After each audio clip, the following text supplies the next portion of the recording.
It's January 1, 2021, and with that, we are leaving 2020 behind. And having said that, in this video, I'm coming up with some tips and some things that I had during my college years, which I would love to share with all the freshmen and sophomores watching this video. So let's get started. Before starting the video, I would love to thank you all for helping me reach the goal of 100 subscribers. You guys are just amazing. Thank you so much for that. And now let's get started.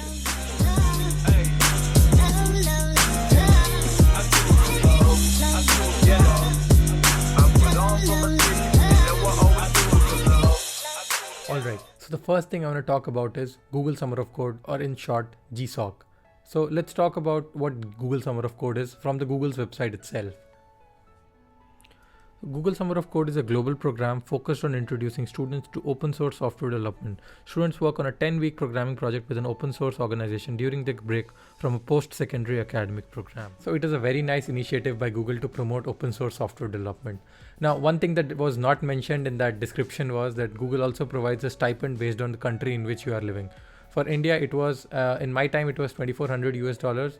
I'm not sure what it is right now, but it's a very nice stipend for to cover all your summer expenses, and also to have a summer in which you learned a lot of code and worked with open source code a lot.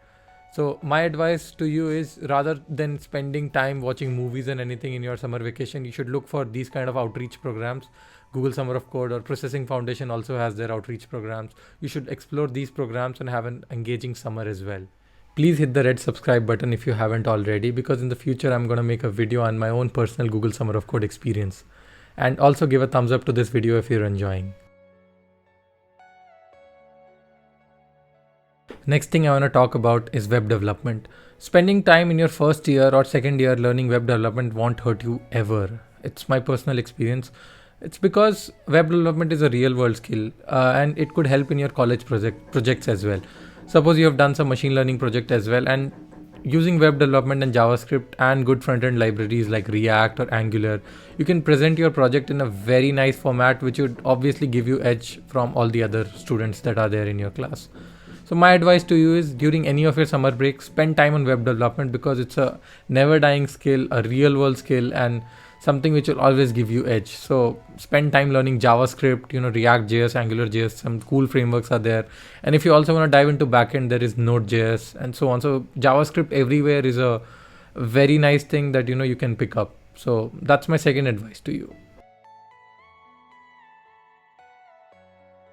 Last but definitely not the least thing I want to talk about is competitive programming. So let me tell you one thing. Do not do competitive programming if your friends are doing it. Do it only if you find it interesting. What do I mean by that is, a lot of friends I've seen that, they don't like doing competitive programming, but they just keep on doing it just to have a good job or, get into a good company or something. Well, at once it may look like, a good competitive programmer has obviously good data structures and algorithm skills, but it does not determine your success at a software engineering job, or for that matter in life as well. Because a lot of people take it as, if they are good at competitive programming, they are good at life. No, it's nothing like that. If you are not good at competitive programming, maybe it's not made for you. There's no, see, data structures and algorithms knowledge versus competitive programming is a different thing. Competitive programming is a sport, right? It's not something that you are going to be judged on in your real life, right? So my advice to you is, do this only if it is interesting for you, and not if it's like, if it's all or your friends are doing it.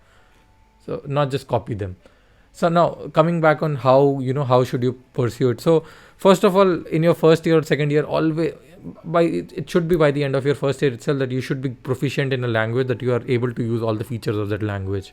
Because in competitive programming, no one is going to teach you a programming language. That's the most basic thing that everyone expects from you. Pick your language of choice, maybe C++, Python, Java, or whatever language you like. Start practicing algorithms and data structures. Use websites like Codeforces or CodeChef or HackerEarth to practice and move up the leaderboard. Give their weekly contests. CodeChef even has a long challenge, so take part in those and learn and evolve, and that's how you climb up the leaderboard. So, but again, I'm going to say that do not take it as the end of everything. If you're not good at competitive programming, it's nothing to worry over there, because getting a good job and getting good at competitive programming are two not directly proportional thing, right? So with all those points, I would love to conclude this video. I would love to see all your reactions in the comment section. And if you have some agreements or disagreements or something you want to talk about, hit me up in the comment section.